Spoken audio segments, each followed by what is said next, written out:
The U.S. president is on the record calling his closest regional partner crazy, and the ceasefire that partner agreed to still hasn't taken hold. It's Iran War Daily, Friday. Today, a named, sourced presidential statement that lands squarely on Lebanon, and round 2 of U.S. Iran talks now has a venue. And a sequencing document with teeth, Sarah. The U.S. just told us the order it wants from Iran. Hormuz first. We'll get into who pays for that sequence.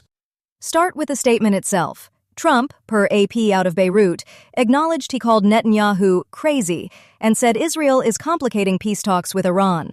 Put that next to CBC and Reuters. Lebanon's president says the U.S. brokered ceasefire still hasn't taken hold, with Israeli strikes continuing. Those two belong in the same breath.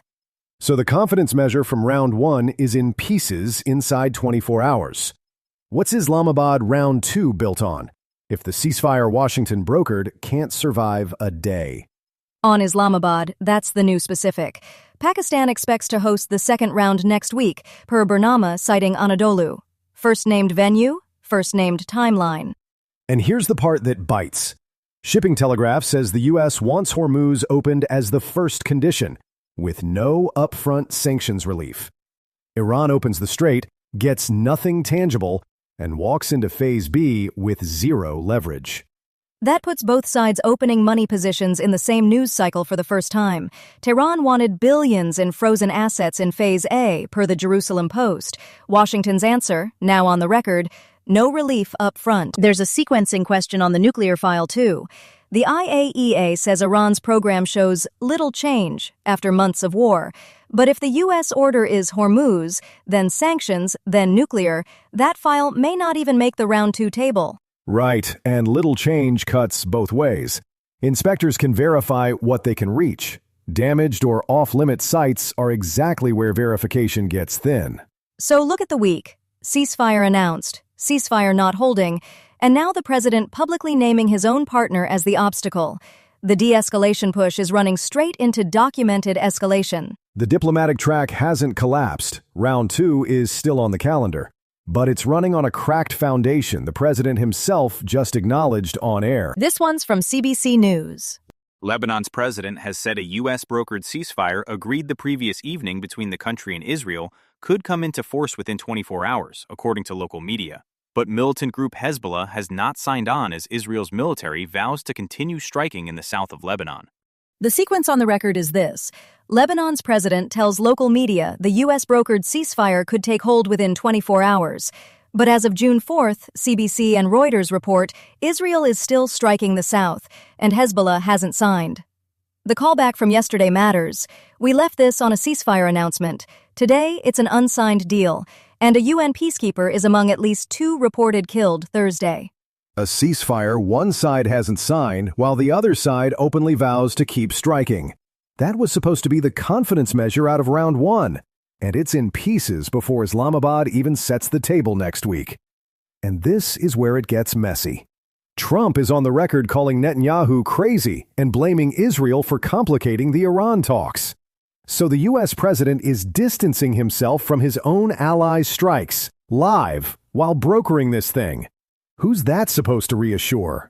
2 framings in the same news cycle, and nobody's reconciled them. Arachi's saying a violation on one front is a violation on all fronts, and Trump naming Israel as the obstacle. No U.S. or Israeli official has squared those. When the IAEA puts out a report saying Iran's nuclear program shows little change after months of bombing, what does that actually mean? Like, how much can inspectors really see right now? It's genuinely complicated, and IAEA Director General Rafael Grossi has been pretty candid about the limits. The agency can mostly confirm what satellites and limited site access show. For example, per Al Jazeera and the IAEA's own statement, inspectors confirmed damage to entrance buildings at Natanz's underground fuel enrichment plant back in early March. But entrance buildings is the key phrase there. The deep underground infrastructure is a different story. Grossi told CBS News in March that a lot has survived of Iran's nuclear capabilities, and he's been openly skeptical of the days and months breakout timelines governments throw around. Then, in May, Reuters, citing 3 sources familiar with U.S. intelligence assessments, reported that the estimated time Iran would need to build a nuclear weapon hasn't changed since last summer, still up to roughly a year, even after 2+ months of war. The really uncomfortable piece is the enriched uranium itself. Grossi told the AP that much of Iran's highly enriched uranium stockpile is likely still buried at the Isfahan complex, which took strikes but not full destruction, and the IAEA's June report to member states showed no major changes to its overall assessment of the program.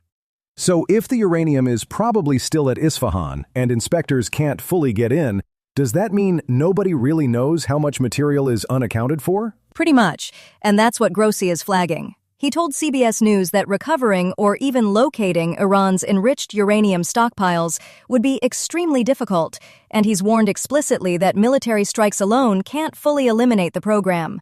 For the MOU talks, the practical point is that any durable agreement will almost certainly need IAEA verification access as a core condition, because right now the watchdog is working with satellite images and partial data, not boots-on-the-ground inspections at the sites that matter most. This one's from WYMT. The president's comments about the Monday call offered a sign of the growing pressure he faces to resolve the Iran war, as higher energy prices and economic uncertainty threaten Republican prospects in the midterm elections and hamper global commerce. The new fact today is Trump on the record, per AP out of Beirut, acknowledging he called Netanyahu crazy on a Monday call, and saying he was a little bit perturbed that Israel's fight with Hezbollah in Lebanon is holding back the Iran talks. He's naming his own ally as the obstacle, not leaving it to a leak. And read the line right under it. AP says he's facing pressure to end this because higher energy prices are threatening Republican midterm prospects. So the crazy call comes with an oil chart and a phone number. Put that against the Lebanese president telling CBC and Reuters the U.S. brokered ceasefire still hasn't taken hold. Trump is publicly blaming Israel for the same Lebanon fighting that ceasefire was supposed to stop, and Israeli strikes are still landing. Then Netanyahu goes on CNBC and calls it a tactical disagreement. Tactical. The U.S. president dropped expletives and called you crazy, and your word for it is tactical. Somebody's managing the room, and it isn't Bibi. BERNAMA writes. Istanbul, May 6. BERNAMA Anadolu. Pakistan is expecting to host a second round of stalled peace talks between the U.S. and Iran next week to end their war. 2 Pakistani government sources familiar with the mediation told Anadolu on Wednesday. Here's the first named venue and timeline we've had on round 2. Pakistan expects to host next week, per BERNAMA citing Anadolu. 2 Pakistani government sources familiar with the mediation. Islamabad is even floating a primary agreement before Trump's China visit, May 14 to 15. And those same sources say 80 to 85% of the issues are already settled, with the core nuclear file still the bottleneck. So the cheap 85% is done, and the whole reason anyone's fighting is still open. Put that next to the shipping telegraph line. Washington's first condition is Hormuz opening, with no upfront sanctions relief. BERNAMA says the U.S. already rejected Tehran's bid to fold Hormuz into the nuclear track and delay it. So sequence it out. Iran opens the strait first, gets nothing tangible, then walks into the nuclear room with zero leverage. That's the trap Islamabad is selling as 85% done. This one's from Shipping Telegraph. The U.S. Secretary of State Marco Rubio said the current phase of negotiations is centered on forcing Iran to fully reopen the Strait of Hormuz, while making clear the administration would not offer upfront sanctions relief in exchange for reopening the strategic waterway.